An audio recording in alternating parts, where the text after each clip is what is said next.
Amigos e amigas, vamos a mais um momento da nossa liturgia da palavra, que eu transmito sempre nos meus endereços telemáticos, Paulo Roberto Maciel 7919, para você ir direto ao YouTube. Temos também o Instagram, Paulo Roberto Maciel 6 Endereço geral para chegar também ao blog e ao Facebook é Paulo Roberto Maciel. Você chega lá. Neste vídeo, a liturgia referente ao dia 31 de julho de 2025, quinta-feira, dia de Santo Inácio de Loyola, presbítero, dentro das 17ª semana do Tempo Comum, no ano litúrgico C, na Igreja Católica Apostólica Romana, quando se enfatiza mais o Evangelho de São Lucas, pelo menos na liturgia dominical. A cor dos paramentos litúrgicos é branca. No rito da celebração temos o ofício da memória. Primeira leitura do livro do Êxodo, capítulo 40, versículos do 16 ao 21 e do 34 ao 38. Naqueles dias Moisés fez tudo o que o Senhor lhe havia ordenado. No primeiro mês do segundo ano, no primeiro dia do mês, o santuário foi levantado. Moisés levantou o santuário, colocou as bases e as tábuas, assentou as vigas e ergueu as colunas. Estendeu a tenda sobre o santuário, pondo em cima a cobertura da tenda, como o Senhor lhe havia mandado. Depois, tomando o documento da aliança, depositou dentro da arca e colocou sobre ela o propiciatório. E introduzindo a arca no santuário, pendurou diante dela o véu de proteção, como o Senhor tinha prescrito a Moisés. Então a nuvem cobriu a tenda da reunião e a glória do Senhor encheu o santuário. Moisés não podia entrar na tenda da reunião porque a nuvem permanecia sobre ela e a glória do Senhor tomava todo o santuário. Em todas as etapas da viagem, sempre que a nuvem se elevava de cima do santuário, os filhos de Israel punham-se a caminho e nunca partiam antes que a nuvem se levantasse. Pois de dia a nuvem do Senhor repousava sobre o santuário e de noite aparecia sobre ela um fogo, que todos os filhos de Israel viam em todas as suas etapas. Palavra do Senhor. Graças a Deus. Vamos agora ao Salmo responsorial, o Salmo 83 na Bíblia Vulgata, ou 84 na Bíblia de Jerusalém, versículos 3º, 4º, 5º ao 6º A e 8º A e 11. O refrão é o versículo 2º. Quão amável, ó Senhor, é vossa casa. Repitamos.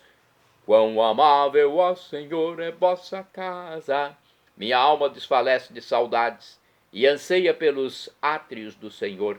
Meu coração e minha carne rejubilam e exultam de alegria no Deus vivo. Quão amável, ó Senhor, é vossa casa. Mesmo o pardal encontra abrigo em vossa casa, e a andorinha prepara o seu ninho, para nele seus filhotes colocar. Vossos altares, ó Senhor, Deus do universo, vossos altares, ó meu Rei e meu Senhor. Quão amável, ó Senhor, é vossa casa. Felizes os que habitam vossa casa, para sempre haverão de vos louvar. Felizes os que em vós têm sua força, caminharão com um ardor sempre crescente. Quão amável, ó Senhor, é vossa casa. Na verdade, um só dia em nosso templo vale mais do que milhares fora dele. Prefiro estar no limiar de vossa casa a hospedar-me na mansão dos pecadores. Quão amável, ó Senhor, é vossa casa. Repitamos. Quão amável, ó Senhor, é vossa casa. Agora vamos ao Evangelho, vamos recepcioná-lo primeiro e depois proclamá-lo. O Evangelho de hoje é o escrito por São Mateus, capítulo 13, versículos do 47 ao 53. Aleluia, aleluia, aleluia, aleluia, aleluia, aleluia, aleluia, Aleluia, aleluia, aleluia. Abre-nos, ó Senhor, o coração, para ouvirmos a palavra de Jesus. Aleluia, aleluia, aleluia, aleluia, aleluia, aleluia, aleluia, aleluia, aleluia, aleluia. O Senhor esteja convosco, Ele está no meio de nós. Proclamação do Evangelho de Jesus Cristo segundo São Mateus. Glória a vós, Senhor. Pelo sinal da Santa Cruz, livra-nos Deus, nosso Senhor, dos nossos inimigos. Naquele tempo disse Jesus à multidão: o reino dos céus é ainda como uma rede lançada ao mar, e que apanha peixes de todo tipo. Quando está cheia, os pescadores puxam a rede para a praia, sentam-se e recolhem os peixes bons em cestos e jogam fora os que não prestam. Assim acontecerá no fim dos tempos. Os anjos virão para separar os homens maus dos que são justos, e lançarão os maus na fornalha de fogo. E aí haverá choro e ranger de dentes. Compreendestes tudo isso? Eles responderam sim. Então Jesus acrescentou: assim, pois, todo mestre da lei que se torna discípulo do reino dos céus é como um pai de família que tira do seu tesouro coisas novas e velhas. Quando Jesus terminou de contar essas parábolas, partiu dali. Palavra da salvação, glória a vós, Senhor. Vamos refletir, vamos saber alguma explicação sobre os textos bíblicos. Aqui no livro Deus Conosco está escrito o seguinte: a salvação é oferecida a todos. A salvação ou infelicidade dependem da nossa aceitação ou de nossa recusa. Deus faz sua parte, a escolha é responsabilidade de cada um. Até o último momento, quando a rede for recolhida, podemos mudar, aceitar a mão que Deus nos estende ou largar para sempre a mão a que nos tínhamos agarrado. O Senhor apenas respeita nossa escolha. Façamos humildemente nossa opção por Ele e contemos sem cessar com sua misericórdia. Olha, Deus não vai obrigar você a aceitá-lo. Você quer viver no inferno depois dessa passagem terrena? Vai viver. Mas Deus oferece sua misericórdia, mas não vai obrigar ninguém a aceitar essa misericórdia. Tem que ser uma opção pessoal. Vamos saber então o que diz aqui o livro Dia a Dia com o Evangelho. Vejamos aqui, Mateus 13, versículos 47 ao 53. A parábola da rede que apanha todo tipo de peixes é uma advertência séria. Deus é paciente, cabe a cada um decidir ser discípulo fiel de Jesus e comprometido com o reino dos céus.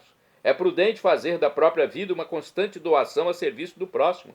Aos discípulos instruídos sobre o reino dos céus, Jesus convida a serem sábios, não desprezar o passado, o Antigo Testamento, mas em cima do passado construir o presente, a nova comunidade de Cristo, a igreja. Um lembrete para os cristãos de hoje.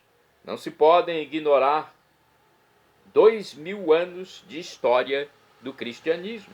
Afinal, a igreja atual se consolida e se fortalece sobre as bases assentadas ao longo dos séculos e em toda parte, à custa da multidão de testemunhas fiéis a Jesus Cristo, dentre elas uma fileira incontável de mártires. Não despreze o cristianismo. São mais de 2000 anos de história, de verdade, de testemunhos. Aqui no livro Palavra e Vida temos Mateus 13, versículos do 47 ao 53, uma pequena reflexão. O que o reino dos céus é, na verdade, para todos? Jesus emprega muitas comparações, porém nunca nos diz de uma maneira clara o que realmente é esse reino. diz aqui o autor desse livro, Palavra e Vida. Finalmente, parece que entramos nos terrenos da mística ou da poesia. O reino de Deus tem a sabedoria do velho escriba, que ajunta de maneira harmoniosa o velho e o novo. É como essa rede que recolhe tudo o que encontra e que ali na margem os pescadores abrem para fazer a seleção. O reino não implica na morte total do antigo, mas devemos estar abertos para a novidade. O reino está aberto a todos, mas exige purificação, exige também aceitação. Você aceita o reino de Deus ou não? Bem, vamos agora aos santos do dia, porque os santos aceitaram o reino de Deus. Dia 31 de julho é dia de Santo Inácio de Loyola, presbítero, que é o sinônimo de sacerdote. Faleceu em 1556. Da nobreza basca, na Espanha, era militar de carreira. Gravemente ferido numa batalha, converteu-se durante a convalescença.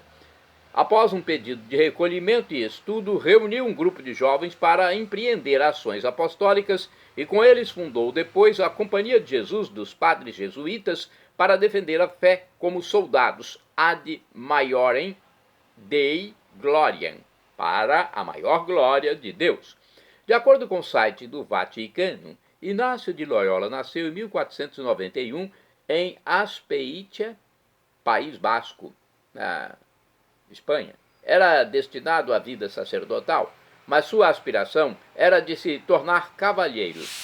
E seu pai o mandou a Castela para viver na corte de Dom Juan Velázquez de Cuéllar, ministro do rei Ferdinando o Católico. O jovem começou a ler poemas e cortejar as damas. Quando Dom Juan morreu, Inácio transferiu-se para a corte de Dom Antônio Manrique, duque de Narrera e vice-rei de Navarra, participando da corporação para a defesa do castelo de Pamplona, assediado pelos franceses. Ali, em 20 de maio de 1521, foi ferido com um tiro de canhão, que o tornou coxo por toda a sua vida. Convalescença foi necessária. Sua convalescença foi uma ocasião para ler a Lenda Dourada de Tiago de Voragine e a Vida de Cristo de Ludolf da Saxônia, o cartusiano, que muito o influenciaram na sua personalidade voltada para os ideais cavalheirescos. Foi convencido de que o único Senhor que valia a pena seguir era Jesus Cristo. Decidido a ir em peregrinação à Terra Santa, Inácio, numa parada no santuário de Montserrat, fez o voto de castidade, trocando as suas ricas vestes com as de um mendigo. Devia embarcar para a Itália, do porto de Barcelona, mas a cidade estava tomada por uma epidemia de peste. Por isso teve que se deter em Manresa, uma etapa obrigatória que lhe proporcionou um longo período de meditação e isolamento. Escreveu conselhos, reflexões, que foram reelaborados, tornando-se base para os exercícios espirituais. Chegou à Terra Santa, onde queria se estabelecer, mas o superior dos franciscanos o impediu, considerando muito escassos os seus conhecimentos teológicos. Logo voltou para a Europa e passou a estudar gramática, filosofia e teologia em Salamanca e em Paris. Na capital francesa, Paris, mudou seu nome para Inácio, em homenagem a Santo Inácio de Antioquia, do qual admirava seu amor por Cristo e obediência à Igreja, que mais tarde se tornariam os alicerces fundamentais da Companhia de Jesus. Inácio de Loyola conheceu seus primeiros companheiros e com eles fez o voto de pobreza, decidindo ir novamente à Terra Santa.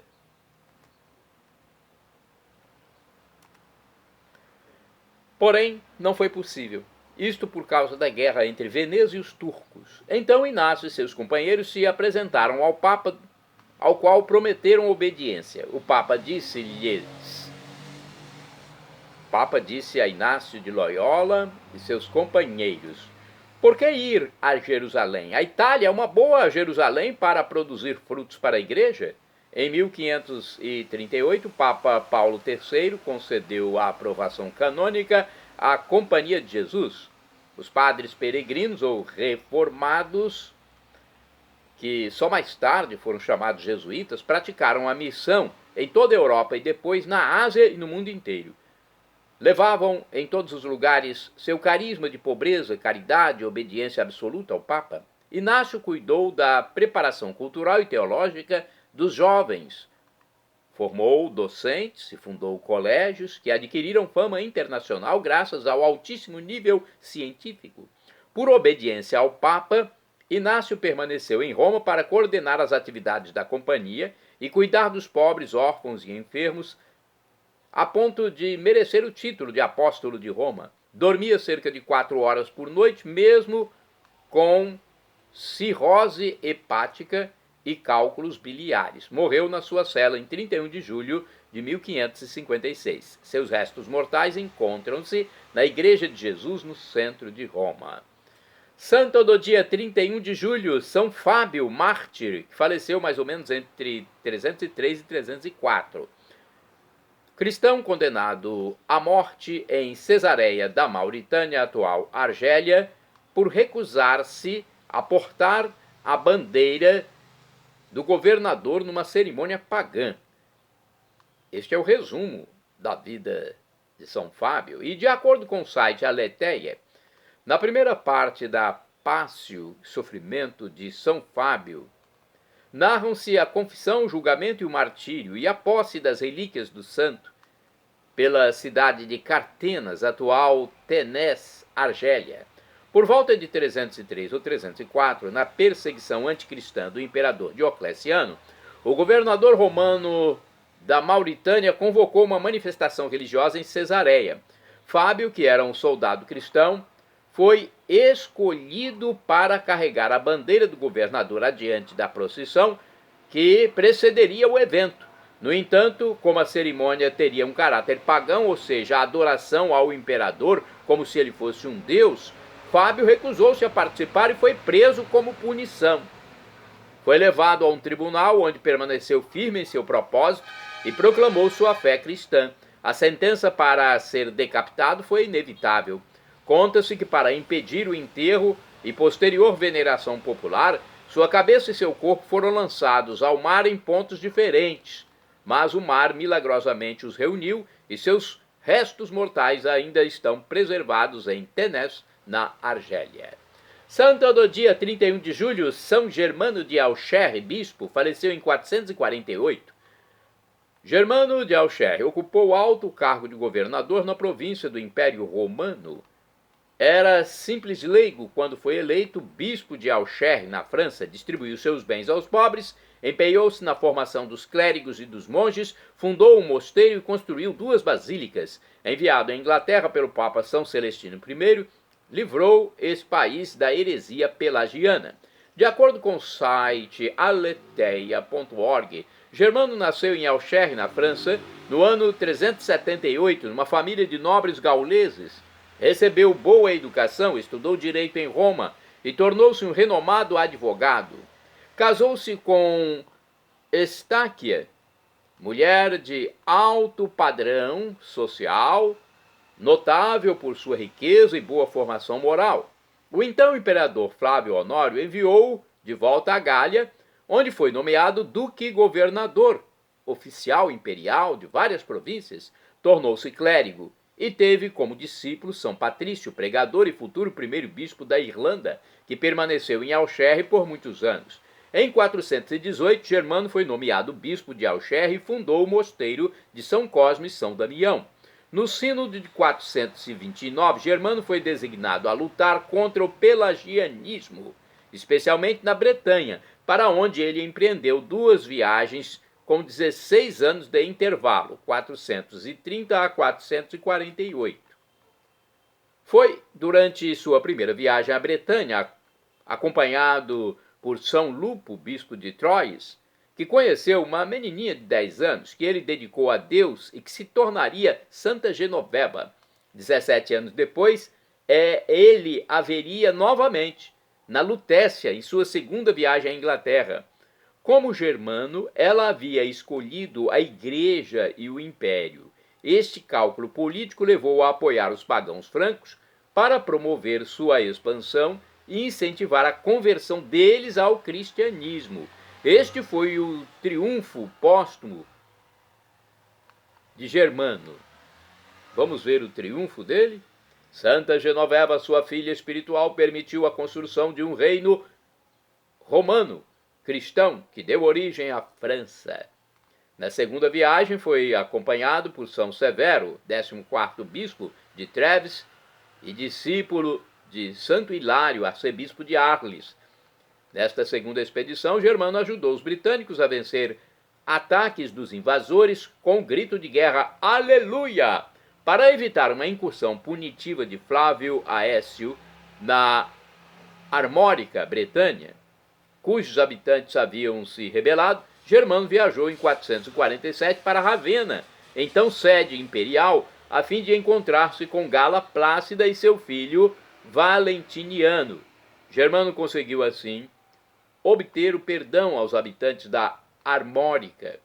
Morreu na Itália no dia 31 de julho de 448. A principal fonte sobre sua vida é a hagiografia escrita por um aluno seu, Constâncio de Lyon, em 480. É o santo padroeiro de Auxerre e é venerado em várias localidades da França e Grã-Bretanha. Em sua terra natal, a abadia de São Germano de Auxerre guarda sua tumba. Em Paris, a igreja de São Germano de Auxerre, localizada em frente ao Louvre, o museu, também é dedicada a ele. Santo do dia 31 de julho, São Justino de Jacobes, bispo, faleceu em 1860. Foi um religioso lazarista enviado como missionário à Etiópia. Lá ele sofreu fome, sede, tribulações e prisão. Portanto, Justino de Jacobes, um santo que sofreu por Cristo Jesus. Bem-aventurado do dia 31 de julho é o beato João Colombini, religioso, faleceu em 1307. Foi um rico comerciante de Sena, na Itália. Abandonou tudo e abraçou uma vida de extrema pobreza. João Colombini fundou a Ordem dos Jesuítas para assistência aos enfermos. Bem-aventurado do dia 31 de julho é o beato Jaime Burcanals, mártir, faleceu em 1936. Foi um religioso da Sociedade Salesiana. Foi preso e morto em Valência, na Espanha, durante a Guerra Civil daquele país. Bem-aventurado do dia 31 de julho é a beata Sidônia, virgem mártir. Morreu em 1955. Foi religiosa da congregação das Irmãs da Caridade de Santa Cruz, na cidade de Trnava, Eslováquia. Padeceu martírio por ter protegido um sacerdote durante a perseguição religiosa em sua nação. Beata Sidônia, virgem mártir, intercedei junto a Deus por mim, por nós.